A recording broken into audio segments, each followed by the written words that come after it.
Buenas tardes, bienvenidos a Librería Arenales y especialmente a la presentación hoy, una conversación que tendremos con Carlos Cerdrán a propósito de la edición en 2024 por Ediciones Furtivas de Papier Mâché, Misterios y Pequeñas Piezas. La presentación va a ser parte de Lecturas al Fin. Le hemos puesto al evento Antonia Gris porque la pieza Papier Mâché específicamente se centra en la vida de Antonia Gris, que fue una artista cubana que consolidó su trabajo a finales de los 50, sobre todo en los años 60, y que murió en el exilio en 1995 en Miami. Es una artista con una reputación que yo creo que sería difícil de reputar, y ha inspirado a Carlos para escribir esta obra, su vida, detalles de los que nos contará.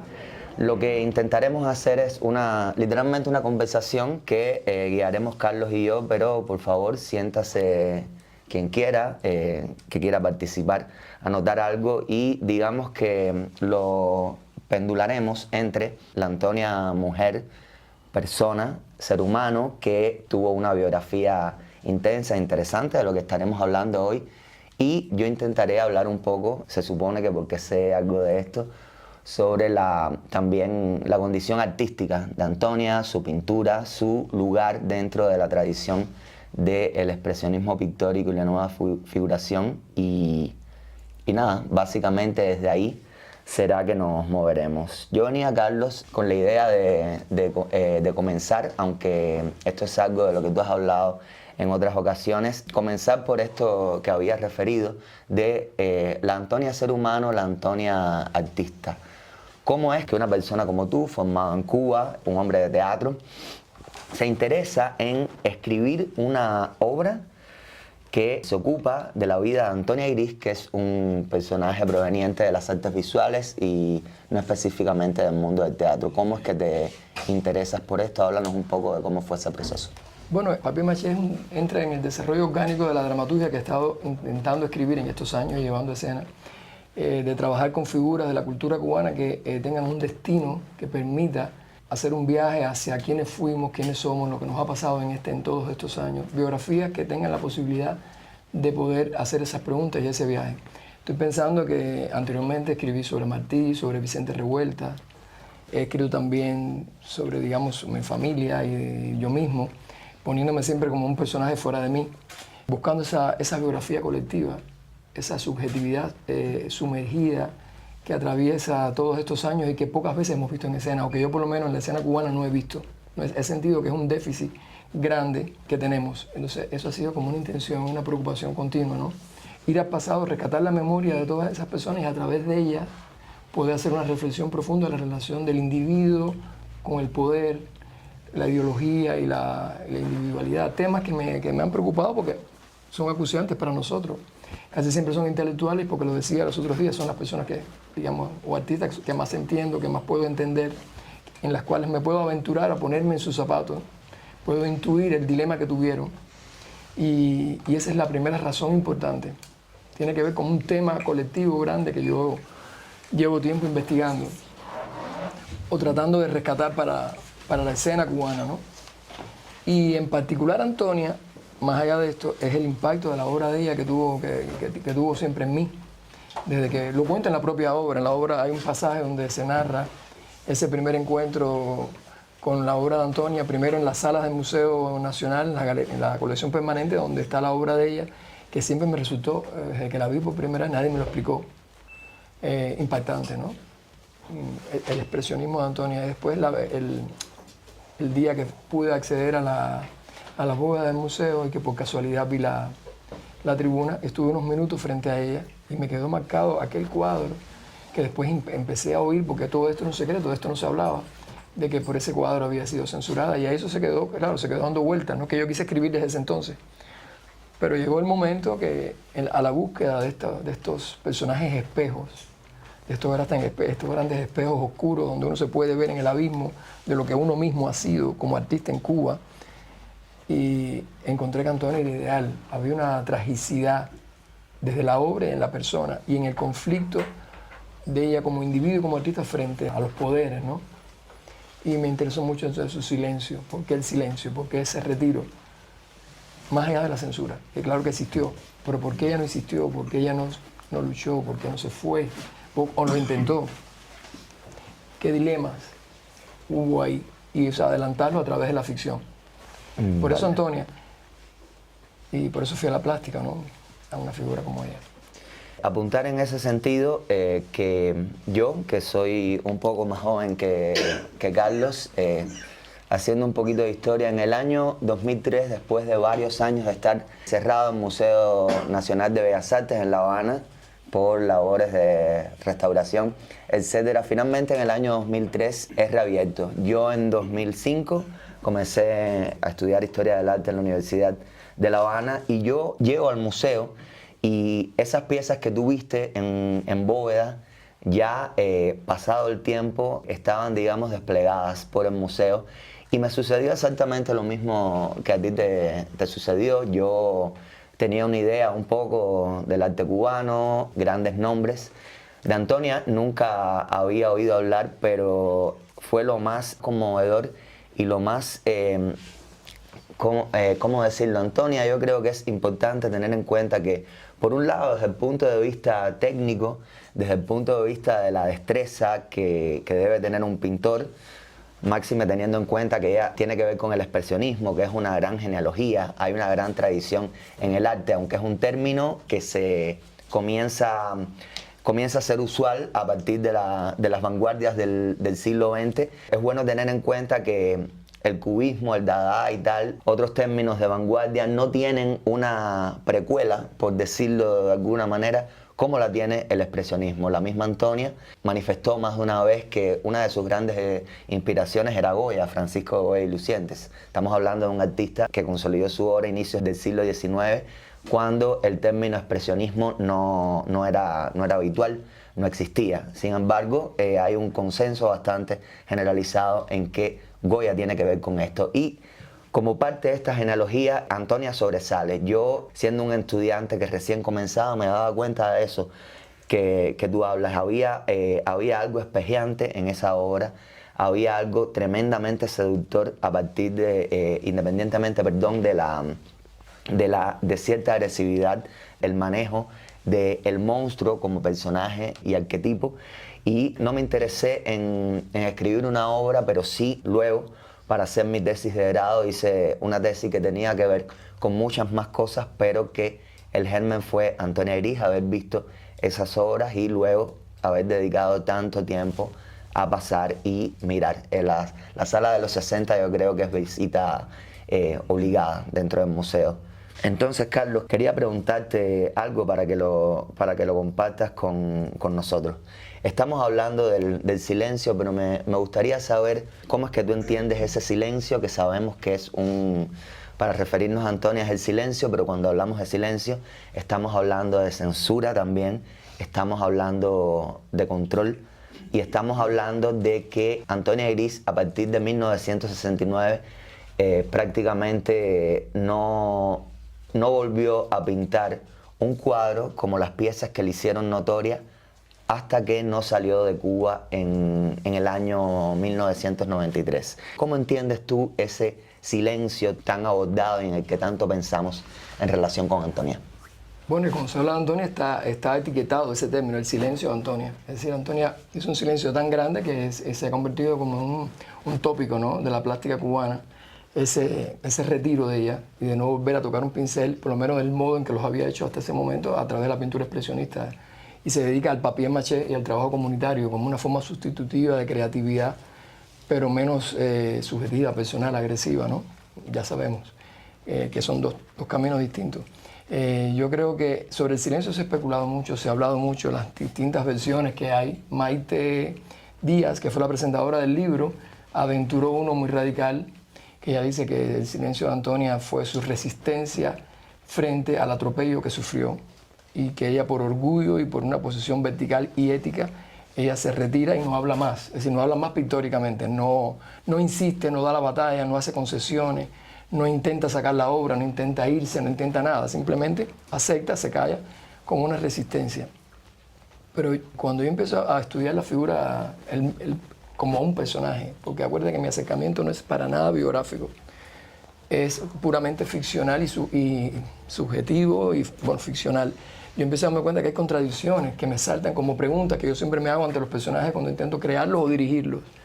Si era tan radical su orgullo, ¿por qué ella aceptó nuevamente ser la dama de papier-mâché? ¿Por qué ella aceptó nuevamente el diálogo con las instituciones que la habían maltratado tanto? ¿Por qué ella volvió a formar parte de jurados? ¿Por qué ella aceptó viajar como miembro oficial de delegaciones? En fin, porque aceptó que le hicieran el documental que le hicieron, donde, si tú lo ves, es un documental muy propagandístico. Sí, son contradicciones que todos los que vivimos en Cuba sabemos, no entendemos. Yo no estoy enjuiciando a una figura como ella, porque lo que hizo es suficientemente grande y demás, pero como un personaje dramático era interesante. Es decir, que el silencio tenía un espesor que podía incluir también la autocensura, podía incluir también el no hablar o no someterme a otros tribunales, evitarlos. Y claro que está el orgullo, claro que está la resistencia, claro que está, no pinto más esto, pero también había más cosas que me interesaban como personaje dramático. Ni Antonia misma, si estuviera aquí, quizá no lo puede explicar, porque yo creo que había muchas cosas que incidieron ahí. Yo oí una entrevista de la nieta de ella, un podcast, ella vive en México, y ella decía, mi padre, es decir, el hijo de Antonia, siempre me dijo que mi abuela se retiró por la muerte de su madre. Y yo decía, wow. Pero ¿cómo puedes reducirlo a eso? Pero era una cosa que estaba ahí pesando. Se retira por el duelo frente a la muerte de la madre en el momento en que tiene el incidente con Portuondo y con las autoridades oficiales. Bueno, cogí esa causa, ella lo dice en la obra, yo me retiro por mi madre, además era mi madre. Pero hay una entrevista final que ella da, la única que dio en vida que yo he encontrado, que se la da, perdone que se me olvide el nombre del entrevistador, es un dato terrible que se me olvide, está en internet, que la hace en Miami poco antes de morir. Y en la famosa frase que siempre repito, que está en el texto también, que la uso literalmente, dice, cuando yo entendí que ellos pensaban que mi obra era problemática, hasta yo misma me lo creí. Entonces ella se autoconvenció también de que estaba haciendo un acto transgresor, que no era justo con un contexto, digamos, de entusiasmo utópico, revolucionario, y que ella era culpable de algo. Y eso la llevó a convencerse de que no debía insistir en eso. Yo creo que eso le restó fuerza. El convencerse momentáneamente de eso la debilitó. La debilitó. Y eso es un proceso que me interesaba mucho como teatro. Como proceso de personaje, sí, porque hay una tragicidad ahí en ese silencio. Entonces, el silencio para mí es todo eso. En la obra yo digo, hacerla hablar desde el silencio. Es decir, desde esa oscuridad que lleva a una persona a asumir el ostracismo, pero a la vez participar y encontrar lo que para mí fue papier-mâché, era como una especie de purga conventual, ¿no? Yo entro en una comunidad y yo purgo algo y libero mi creatividad.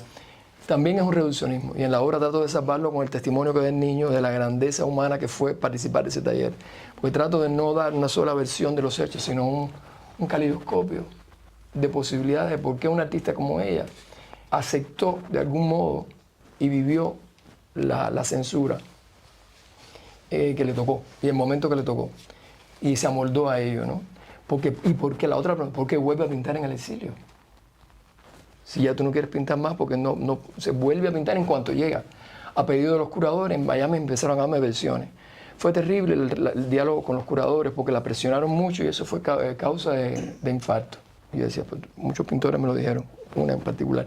Ellos fue una presión muy fuerte volver a pintar lo que ya tú habías dejado, una investigación interrumpida después de tantos años, volver a activarla en los mismos términos en un proceso orgánico fue como muy violento y el esfuerzo fue titánico. Yo en la obra uso esa perspectiva que me dan algunas personas de sentir, porque además ella sí dijo una frase, se la dijo a Consuegra, quizás me hagan una exposición póstuma. Ella estaba agobiada.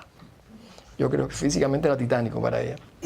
Volver a pintar y volver a caer en la cosa visionaria con la que ella pintaba, porque ella pintaba con un punto visionario. Decían la Sibila, ella siempre jugaba con una parte mística donde ella veía algo, donde ella interactuaba y por ahí pintaba las visiones. Y eso es un esfuerzo físico, emocional. O sea, en la obra pues, es la falta de sueño que está previendo el infarto, ¿no?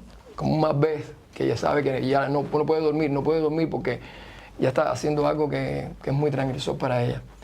Pero efectivamente, eso es una visión. La otra es que ella decide cerrar su obra. Por tanto, el silencio de no quiero pintar más porque mi madre murió, porque ya no lo necesito, también fue una cosa autoimpuesta para colaborar con algo que ella no podía enfrentar. O sea, eso lo hace un personaje interesante. Todas esas cosas la enriquecen, yo creo que para el teatro. No sé si para la vida, desde el punto de vista ético, es otro debate, pero como personaje dramático sí.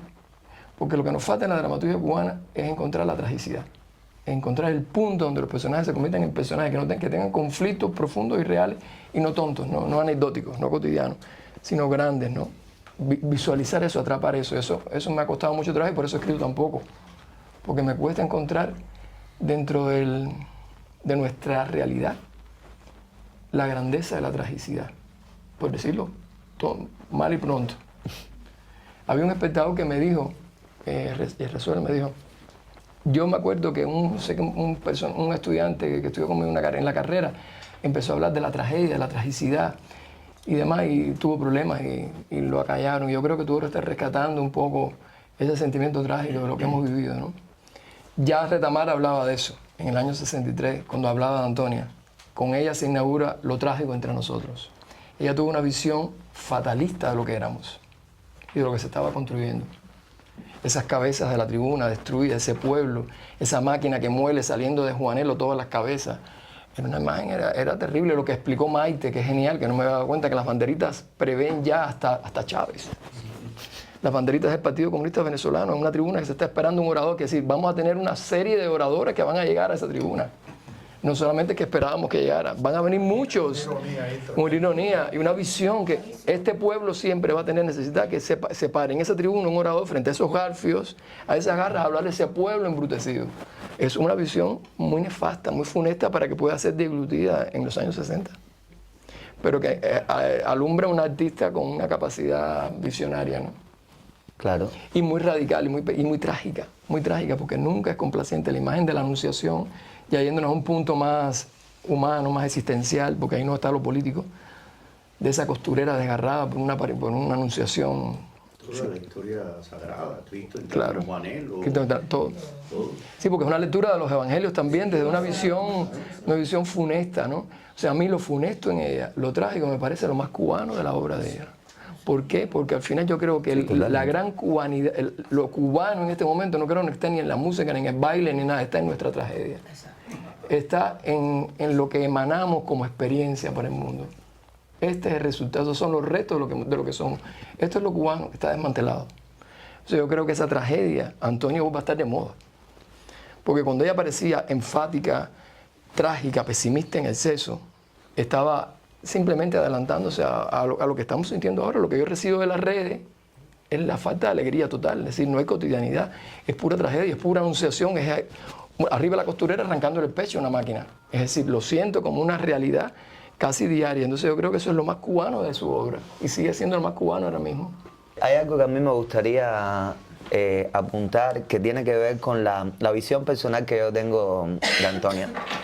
Yo soy artista visual, pienso mucho en Antonia, he pensado mucho a lo largo de mi vida, evidentemente, sobre todo después de tu obra, lo haré más, pero yo nunca he podido desligar pensar en Antonia y pensar en 4 artistas contemporáneos con ella, y me refiero a Ángela Costa León, Raúl Martínez, Humberto Peña y Chavo Armada. ¿Por qué?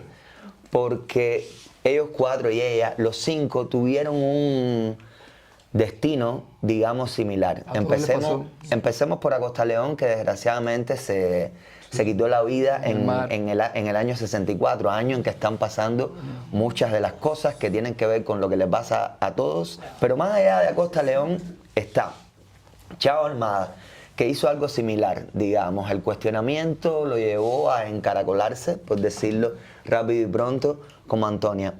Pero pensar en Raúl Martínez y Humberto Peña me hace darme cuenta que tuvieron actitudes relativamente diferentes respecto a Antonia. Lo primero, no dejaron de trabajar de una manera tan radical como Antonia. Sabemos que, bueno, Raúl se mantuvo un poco más trabajando, en el caso de Humberto se supo un poco después, pero no dejó de trabajar. En el caso de Humberto Peña, se pudo refugiar en Casa de las Américas como diseñador. Era muy cercano a Roberto Fernández Retamar. Recordemos que entre finales de los 60 y principios de los 70 se consolida la política cultural que para alguien que fuese homosexual y que no estuviese dispuesto a mantenerse dentro del plato prácticamente no había ninguna posibilidad. Así pasó con Humberto. Raúl tuvo un destino similar como diseñador en el Instituto Cubano del Libro, pero con ambos pasó que hacia finales de la década del 70 e inicios de la década de los 80, cuando fueron a rescatarlos, digamos, ellos tenían algo que mostrar porque habían trabajado. Antonia decidió hacer algo completamente distinto. En el caso de Raúl Martínez, hacer una anécdota que sé a través de una persona que lo conozco de manera directa. En algún punto de mediados de los 70, la persona que se ocupaba de hacer interiorismo para el Consejo de Estado y tal, hizo una propuesta de instalar unos muebles con unas arecas y unos cuadros de los retratos de Martí, que hacía Raúl Martínez, que estaba, digamos, en el ostracismo. A Fidel Castro le fascinó y sucedió lo que solía suceder cuando él se fascinaba. Luego, paulatinamente, la manera en que veían a Raúl cambió. A mí, esta relación, pensar en lo que hicieron Humberto y Raúl, siempre me ha llamado la atención en relación con Antonia, porque los tres son artistas magníficos. Yo quiero hablar de eso, sí. Antonia era una mujer y yo puedo casi intuir el pánico. Y no solamente era una mujer, era una poliomelítica. Además, enferma. Ella tuvo una relación con el dolor y la marginación. De Pablo en la Universidad Pablo Zulia. Ella vivió la marginación, tuvo que haberla vivido, de ser distinta. Sin embargo, comentar que entiendo lo que dices, pero yo la veo, yo veo más atemorizados a Humberto e incluso a Raúl que a ella. En los años 60, esa revolución machista de hombres bellos de 30 años, vestidos de verde olivo con armas todo el tiempo, eso era demasiado fuerte. No, y tiene que ver con su personalidad. Es una personalidad de una sensibilidad que tiene que ver, la personalidad ligada con su enfermedad, supongo. Estos son aventuras, adelantos que uno hace intuitivos, ¿no? Pero que es una mujer que yo creo que una crítica le es más nefasta que a otra persona que esté sana completamente, que ha estado integrada plenamente. Es decir, la crítica para ella debe ser más dolorosa, porque yo creo que ella no era capaz de lidiar con la crítica.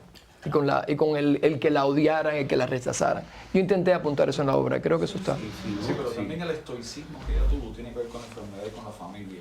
Porque ella vino una madre costurera, que era que mantenía la familia. Y de Mercedes, por ejemplo, la hermana que se va a ver en novela antes del 59, habla de eso también. Y ese estoicismo, ese silencio, viene de la polio, viene de su posición. Sí. Y sin embargo, yo no conocí a Antonia nunca, pero nunca dejó de ser una mujer dulce. Eso es verdad. En la obra yo intento ese contraste también es muy interesante. Tampoco, pero todas las personas que conozco, como me lo contaba Humberto, me lo contó. Era severa pero dulce. Exacto. Y era, pero nunca dejó de ser una mujer dulce, que es una cosa de alguna manera rara.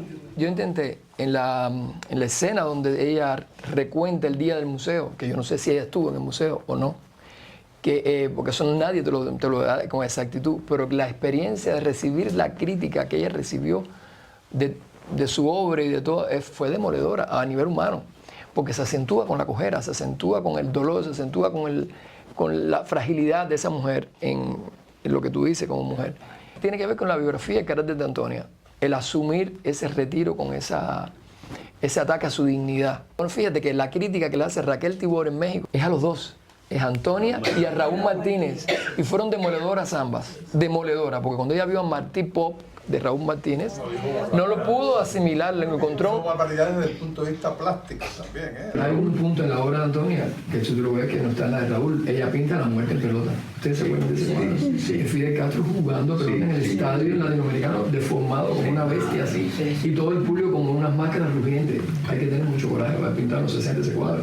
Entonces, eso es imperdonable. Eso es imperdonable, eso no lo pintó Raúl Martínez. No, claro que no. La obra de ella también es motivo de irritación, de malestar profundo. Es una visión, lo que ella entraña, la visión es lo que está distinto en ambos. La visión de Raúl es una visión que al final es complaciente y asimilable, aunque tenga el componente gay camp, que en ese momento era como, con la homofobia del momento era como chocante, pero que después puede ser asimilada, porque era hermosa. La de Antonia venía de la tragedia. Esto es un desastre. Y ella necesitaba decir eso. Cuando viene la censura a Chavo Armada, que tú hablas, de ¿cómo se llama el personaje? Salomón. Salomón. Ella pinta a Salomón, el muñequito metido en una caja y enterrado bajo tierra en una casa. Ella sabía lo que estaba haciendo. Yo creo que a él no le gustó tampoco que la obra de ella negaba el futuro luminoso.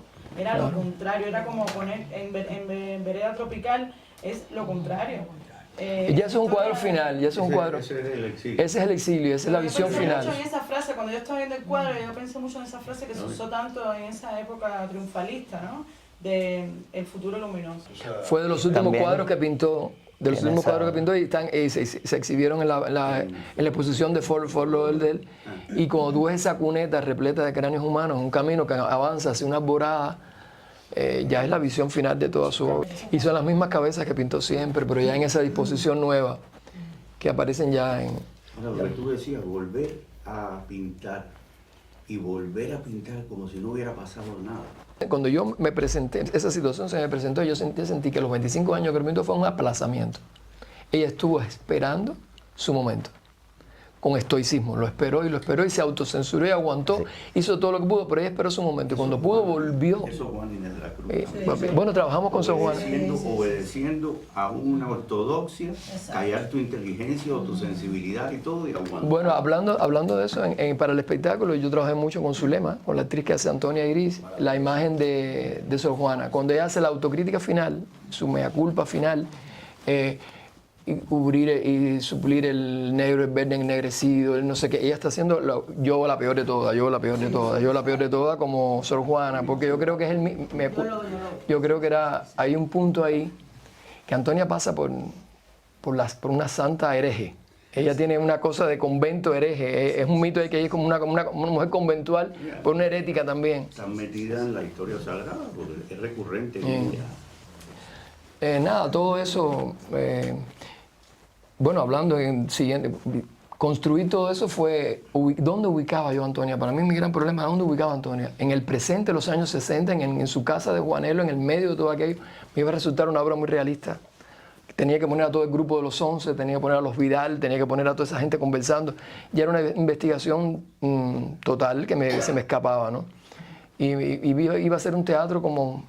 Y entonces, cuando encontré que ella vuelve a pintar después de 25 años, cuando llega al exilio y muere antes de la exposición, digo, aquí tengo la obra, esto ocurre en Miami, y es panorámico para atrás. Y todo es el pasado ese a través de esas preguntas, pero va a ocurrir en este momento, que es el momento donde ella puede mirar su vida completa, está frente a la obra que va a terminar y toda la vida que tuvo atrás. Y entonces elegí eso, porque ahí está el kit de la pregunta, ¿no? Encontrar esa situación fue la que me permitió ubicar la obra en tiempo y espacio. Encontrar la situación que pueda... El biografema, lo que decía, exacto. Parte del biografema. Fue eso. En una situación que lo resuma todo. Es decir, está en el exilio, está en la cocina de Coral Gable, de la sobrina, y ahí recibe a ese alter ego mío, a ese escritor que la viene a entrevistar. Entonces, a partir de aquí hay una posibilidad de poder hacer el recuento. Y lo demás fue entrando en la medida que fui investigando, porque ese fue el otro proceso. No existía nada que yo pudiera encontrar en firme sobre Antonia. Me costaba trabajo eso, es lo que digo, encontrar ese crecimiento hacia lo trágico, y creo que va desde que ella evita decirle a nadie una narrativa donde ella sea víctima, donde ella asuma que ella tuvo miedo, que ella fue cobarde o que ella hizo concesiones. Ella se resiste al diálogo, ella se resistió a hablar sobre eso. Con nadie. Le iban a visitar, entrevistar. Ella no hablaba, lo dijo Maite, que era su amiga, no le hablaba ni a Maite de eso. Eso no ocurrió. Eso me recuerda a Roberto Blanco, el gran director de teatro cubano, que en un evento que yo estaba, él empezaron a preguntar por el pasado. Dice, hablemos del presente, de mi obra de hoy. Si hay un pudor de no reconocer que mi vida tuvo ese desperdicio, y además también la desconfianza de hablar. De hablar. ¿Hablar para qué? Yo he pintado eso, yo no sé. Y entonces la va forzando. Yo creo que el desarrollo va a ser que ella va desde la resistencia, a través de las provocaciones que le va haciendo ella va hablando hasta que ella llega, después de un martirio, a hablar y a decir, tengo que hablar. Tengo que decirme a mí misma y a ti realmente todo lo que fue la densidad de mi silencio. O sea, ese es el arco que me... Evitar la lástima. Claro. Ella no quería que le cogieran lástima. Por ejemplo, Joseph Brodsky evitaba todo el tiempo que lo convirtieran en exiliado. Claro. Para no hablar del dolor. Claro. El dolor te crea la lástima y ya dejas de ser entendido como artista también. Ahí- Empiezas a hacer un poco de entomología política. claro, ya es otra narrativa. Un insecto en una metido No en es, ámbar. no es tu obra, es tu vida lo que empieza a ser el centro. Él se lo dice, usted fue víctima de la censura, le dice, en última instancia fui yo la que lo dejó plantado. Es decir, no voy a asumir ese rol. Ahora que tú hablas de censura, también lo tremendo de tu texto, de tu obra, y es intentar entender a los censores. Bueno, eso es verdad. Quiero decir que una anécdota, ya que estamos acá conversando todo. Una anécdota no, pero es muy bueno, que pasa con Raquel Tibol. Yo, claro, empecé a investigar Raquel Tibol porque me avisan a través de un amigo peruano que yo le cuento aquí en Madrid, que estoy en esto, me dice, él habla siempre se me olvida, con una historiadora del arte cubana que vive en Barcelona, quizás ustedes la conocen, que es especialista en artes plásticas. Y ella me manda un mensaje que investiga Raquel Tibol, porque lo que hizo Portuondo tiene que estar conectado por lo que Raquel Tibol le hizo. Yo dije, ¿quién es Raquel? Yo sabía quién es Raquel Tibol, pero ¿qué tiene que ver en esto Raquel Tibol? Y voy a internet y empiezo a buscar, a rastrear. Y empiezo a rastrear Raquel Tibol, miles de videos, que hay vídeos, y habla de Antonia. Y ella cuenta, sí, yo nunca pedí censura, pero al final la crítica mía fue nefasta para ella. Y fue un momento tenso para mí que yo no entendí bien. O sea, yo con esa anécdota dije, aquí tengo también el censor, la explicación y que escribió después un libro al final de su vida con 4 pintoras donde hacía cuentas con Antonia. Y podía leer la obra y yo dije, aquí tengo también el drama del censor. Maravillosa, A mí me de lo encanta. mejor de la obra.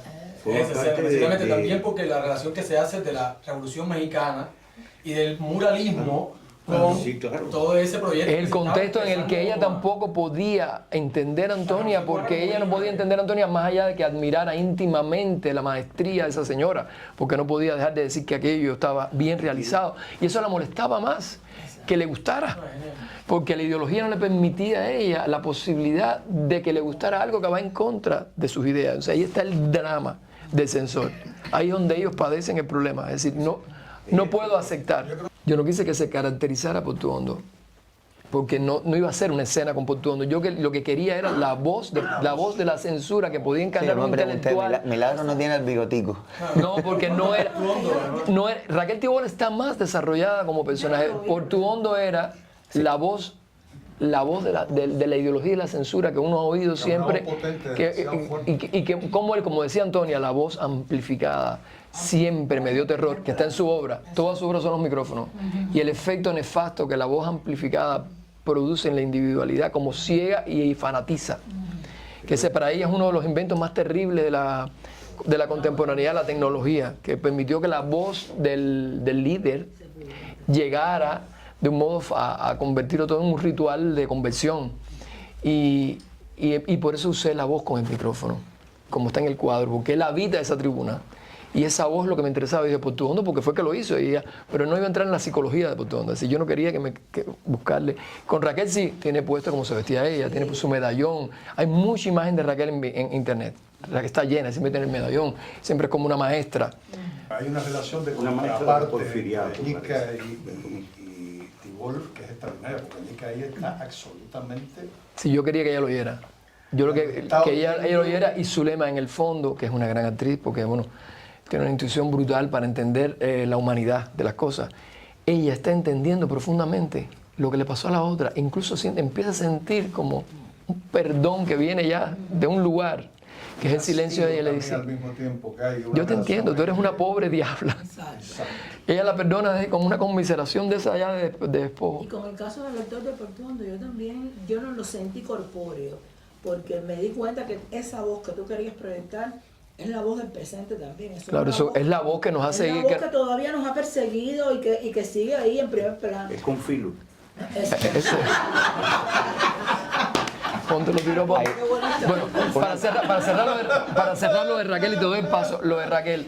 La hija de Raquel Tibol fue a la función en México. Esta obra fue a México, en una única función, y ella se enteró por la prensa. Nadie la contactó. Ella vio en la prensa que yo hablaba en una entrevista que me hicieron previa de que yo trabajaba con Raquel Tibol, y se apareció con la directora del museo donde están los fondos de Raquel Tibol, ella y todo el equipo del museo. Estaban ahí plantadas, es idéntica a la madre. Y cuando se acabó la función venía con el libro que ella le escribió sobre Antonia, y me dijo, tengo para mandarte la crítica. ¿La has leído? Le dije, no, yo me leí la crítica. Yo supuse lo que esa crítica podía haber dicho. Me dice, te la mando, dame tu WhatsApp. Pero lo primero que me dijo, es un gran retrato de mi madre. Y yo, Dios. Además le decían Raquel. De Raquel, es un gran retrato de Raquel. Es conmocionada, ella sigue escribiendo, ¿no? Ella quiere que la obra vea a México, está luchando denodadamente para que eso lo vean en México. Y yo decía, pero y nosotros estábamos cagados en la pata, decían, pero esta mujer es su madre. Ella estaba fascinada, se llama Nora, fascinada con la imagen de la madre, de cómo estaba presentada la madre. Así que bueno, eso me dio una tranquilidad, porque eso sí es de primera mano. Fue la hija delante de nosotros. Apuntar esto, el linaje ese de crítica latinoamericana que hace que se encienda la máquina de la censura cubana. Es buenísima. Claro, claro. Porque ella la Tibol está emparentada con Matatrava, con Ángel Rama, claro, con toda una época de críticos, de grandes críticos, mirando hacia América, hacia Cuba, desde todas partes de América y pidiéndole, exigiéndole al artista de Cuba desde afuera cosas que se suman a las peticiones que hace. Piensa que Raquel era la secretaria personal de Diego Rivera, fue la que publicó los primeros textos escritos por Frida Kahlo, amiga íntima de Frida Kahlo. Después fue la curadora de Rufino Tamayo y fue la que le dio el gran bofetón en un congreso público a Siqueiro, cuando Siqueiro le dijo, ¿qué haces tú que eres argentina en este cuento? Y ella se levantó y le dio una bofetada a un tipo que había intentado matar a Trotsky. Es decir, una mujer con una leyenda. Que además le habían dado una patada por el culo, literalmente, en el Salón de Mayo de La Habana. ¿A ella? A Siqueiro. Ya. Es decir, era una mujer, era una voz. Le dijo por Trotsky y le metió una patada por el culo. Eso claro, porque ella lo dice todo el tiempo. Yo nunca fui militante del Partido Comunista. Yo iba a mi aire. Yo nunca milité en ninguna parte. Es decir, era una mujer que también tenía un coraje. Por eso yo no quise, quizás si yo me hubiera leído la crítica antes hubiera sido más duro con ella. Cuando yo leí la crítica me quedé abismado de las cosas que le dice Antonia. Pero yo intenté entenderla. Entender qué pasaba en esa mente culta, preparada, con ese ojo entrenadísimo para ver las sofisticaciones del gran arte, saber por dónde iban las tendencias. Cómo no podían, o cómo caían en esas trampas que cayeron también nuestros padres y que caímos, no caímos igual nosotros, pero hemos tenido que pasar por esos silencios y tratar de entender ese dilema y ese despliegue del monólogo es un poco ese proceso de la investigación, de acercarme a ella desde... Pero bueno, esa fue la suma de inventar biografías a partir de pequeños datos. Ella tuvo un gran enemigo en Portuondo. Hay una persona que conozco, que la conoció, que ella se lo dijo de primera mano. Me lo comentó, me dijo... A mí Antonia me comentó, dice, es que Portuondo nunca me dejó en paz. Él la estuvo persiguiendo siempre. Zancadillas por todas partes, por todas partes. Esos pequeños discursos que yo digo que se creó un clima de terror que debe haber habido, fue él por todas partes cerrándole todas las puertas. Fue él en persona. Fue una batalla de él, de ir contra Antonia. En tu obra sentí una cosa de la soledad también, porque una artista como Antonia en la Cuba de hoy estaría más acompañada. Yo creo que también ella estuvo sola en todo eso. Yo creo que ella tuvo un grupo.